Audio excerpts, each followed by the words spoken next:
Matangazo ya moja kwa moja kutoka hapa Magogoni Ikulu jijini Dar es Salaam, ambapo kunafanyika hafla leo ya chakula cha mchana, ambapo Rais wa Jamhuri ya Muungano wa Tanzania Dr. Samia Suluhu Hassan atakuwepo hapa kwa ajili ya kuwapongeza Taifa Stars kwa kile ambacho wamekifanya katika michuano ya AFCON kule Morocco mwaka huu. Lakini wadau mbalimbali wamefika hapa kwa ajili ya kuja kwenye tukio hili, ambao wamealikwa rasmi, na hapana shaka kama unavyoweza kujionea, hawa ni influencers, ni Tanzania influencers, mashabiki mbalimbali kutoka timu za Yanga, timu mbalimbali hapa Tanzania, nao wamefika. Tupata wasaa wa kusikia kile ambacho wamekuja nacho, kwa kiasi gani mwaliko wao unamaanisha nini. Pengine nyinyi kama influencers mnazungumziaje, mmepokeaje mwaliko huu? Kama unavyoona hapa, nimeambatana na jopo zima la viongozi kutoka Sports Influencers Promotion, ambao sisi ndio mashabiki wa taifa hili wa mpira kuelekea AFCON ijao. Tunataka tuiambie serikali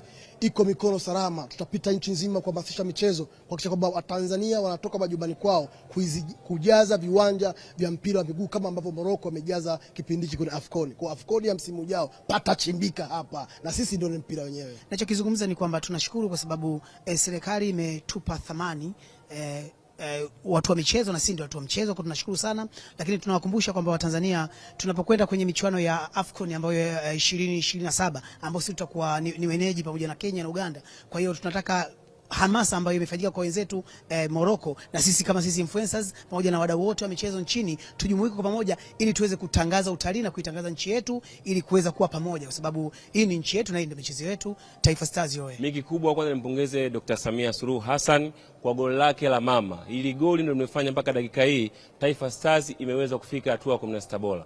Kwa hiyo naendelea kuhamasisha mashabiki na watu mbalimbali tuendelee kusupport timu yetu ya taifa.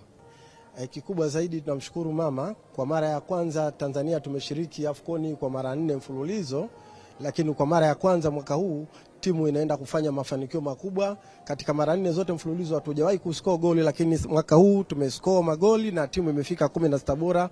Ni la kujivunia sana. Shukrani sana. Timu yetu ya Taifa Stars ikiongozwa na technical bench ya Gamondi, kwa mpira waliokuwa wametuonyesha umetuhamasisha hadi sisi kuonekana kwenda kuwapokea pale Terminal 3. Na kwa nini? Kwa mimi nilipata bahati ya kula mkate wa Sia, nimekumbuka ile timu ya miaka 80 ya kila Juma Pondamali Mesa pamoja na Peter Tino.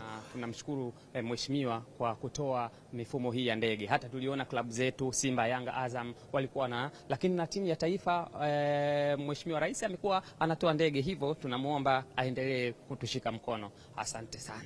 Mimi niseme kwanza ametuvisha nguo sisi mashabiki leo kuona tunapata mwaliko na kuiunga mkono. Kwanza nampongeza kwanza kwa mapokezi ambayo tumeionyesha vijana walipokuwa wanaingia katika uwanja wa taifa. Tulikuwa na mashamla za kutosha, vikundi vya hamasa vingi. Nadhani hata wachezaji wameona morali na kuona kwamba tunawathamini, na walipokuwa nje waliamini huko nyumbani tulikuwa tunaombea dua na walivyokuwa wanapambana. Mimi niwaambie Watanzania, sisi ni timu yetu, na tunapokuja 2027 lazima tuiunge mkono. Kikubwa kwamba niwaombe mashabiki wote Tanzania, sasa hivi tumeungana hapa. Mpira si uadui, sisi mashabiki wa Simba na Yanga wote na Azam tumeungana hapa. Kwa hiyo sisi kama mimi mmoja hapo nikotokea Azam, lakini kwa umoja wetu tumeungana kwa pamoja tuipeperushe bendera yetu ya Tanzania. Kwa hiyo nashukuru sana. Tanzania imeonyesha kile ambacho watu wengi wameona. Tumecheza mpira mzuri na tumefanya mazuri katika AFCON. Sisi hatujafungwa bali tumetolewa. Nikisema tumetolewa kwa sababu watu wote walikuwa wanaona mpira wetu hadi tumenyimwa penalti. Niseme tu kwamba Tanzania njema, apendaye aje.